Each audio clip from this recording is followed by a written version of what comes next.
بادشاہ حسین کی عزت قسم لوگوں نے سمجھا کہ شاید کربلا ایک واقعہ تھا، کربلا کے راز ہی نہیں پڑے، کربلا کی حقیقت ہی نہیں سمجھی۔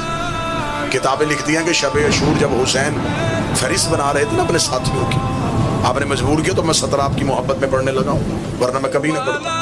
حسین کے ساتھیوں کی جب فہرست بن رہی تھی تو حسین کے لشکر میں ایک ایسا بندہ بھی تھا جو حسین کا صحابی نہیں تھا، بلکہ حسین کے ایک نوکر کے گھوڑے کو پانی پلاتا تھا۔ حسین کا ایک صحابی کربلا میں آیا تھا، وہ ساتھ اپنے ایک نوکر لے کے آیا تھا، مذہب کے اعتبار سے وہ عیسائی تھا، وہ گھوڑے کو پانی پلاتا تھا، اس کے جانور کی خدمت کے لیے آیا تھا۔ جب حسین شب عاشور فہرست بنائی اس عیسائی کی آنکھ میں آنسو آئے، حسین نے اپنا رحمت والا چہرہ اس کی طرف کیا۔ حسین نے کہا کیوں رویا ہے؟ اس نے کہا کاش میں بھی اس قابل ہوتا، میں بھی وہاں ہوتا۔ حسین نے کہا کلمہ کس کا پڑھتا ہے؟ اس نے کہا عیسیٰ کا۔ حسین نے کہا میری نظر پڑ گئی ہے، عیسیٰ بھی علیہ السلام ہے، آج سے تو بھی علیہ السلام۔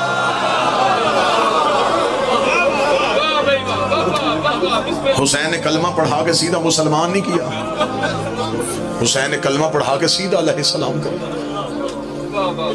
یہ اختیار صرف حسین کے پاس ہے۔ سوچ سوچ کے حسین سے نہ مانگا کرو، خطرناک حد تک کریم ہے حسین۔ یہ سائل کو سوال کی شرمندگی سے بھی بچاتا ہے۔ تو مجلسوں میں جو آ جاتے ہو، پھر کبھی انشاءاللہ کسی مجلس میں آیا، یا میرا خیال 9 سفر یہیں پہ اسی جگہ پہ حاضری ہے، تو پھر آپ کے سامنے بادشاہ حسین کے عزادار کے اختیار پڑھوں کہ حسین نے اپنے نوکر کو کیا اختیار دیا ہے۔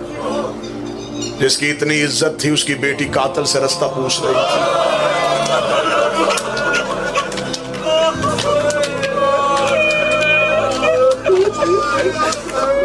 مجبوری ہے انتظامیہ کی، روتی آنکھوں میری دعا ہے جلدی آ جاؤ حسین کے پرسے کا وارث، اب ہمیں تیرے بابے کی ماتم کے لیے ابھی وقت دیا جاتا ہے۔ اتنی دیر ہے تمہارے پاس، اتنی دیر رو لو، لیکن ہم پھر بھی شکریہ ادا کرتے ہیں، یہ ہماری بہنیں بیٹیاں آئی ہیں، پردے میں آئی ہیں، پردے میں روئیں گی، پردے میں چلی جائیں گی۔ ہائے قسمت حسین کی سکینہ کی جو رو کے کہتی سجاد میں بابے کو روتی ہوں، یہ مجھے تماچے کیوں مارتا ہے؟ میں تو اپنے بابے کو روتی ہوں، ہے سجاد بابے کو رونا کوئی جرم ہے؟ کھل کے ماتم کرنا، جی بھر کے رو لینا، ہو سکتا ہے تیری اور میری زندگی کی آخری مجلس ہو، اگلی مجلس میں وہ آئے گا جو زندہ رہے گا۔ ایسے رویا کرو جیسے بوڑھی ماں بیٹے کی لاش پہ روتی ہے۔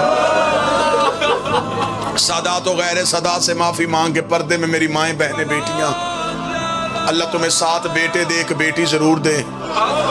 بیٹے جگیروں کے وارث ہوتے ہیں، بیٹیاں جنازوں کی وارث ہوتی ہیں۔ بیٹے 7 بھی ہوں ساری رات میت میں بیٹھ کے روتے نہیں، بیٹی 1 بھی ہو ساری رات چارپائی سے اٹھتی نہیں۔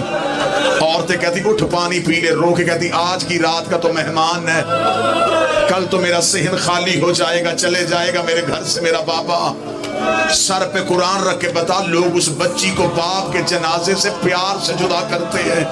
میں نے اکثر دیکھا ہے معاشرے میں، اگر کسی نے دیکھا ہو وہ رو کے میری تائید کرے اور ماتم کرے، میں نے اکثر دیکھا ہے بندے چارپائی اٹھانے کے لیے جاتے ہیں، کہتے ہیں 8-10 لوگ اور آ جاؤ، وہ کہتے ہیں 4 بندوں نے چارپائی اٹھانی ہے، وہ تڑپ کے کہتا ہے اس کی بیٹی کا جنازے پہ لپٹی ہوئی ہے، تم اس کی بیٹیوں کو اٹھانا، ہم چارپائی اٹھا لیں گے۔ جب لوگ بچی کو بابے کے جنازے سے جدا کرتے ہیں، سر پہ پیار دے کے بچی کو سینے سے چھپاتے ہیں، اور اللہ تیری بیٹیوں کی زندگی کرے، مجھے بول کے بتاؤ لوگ بچی کو پیار کرتے ہیں یا تماچے مارتے ہیں؟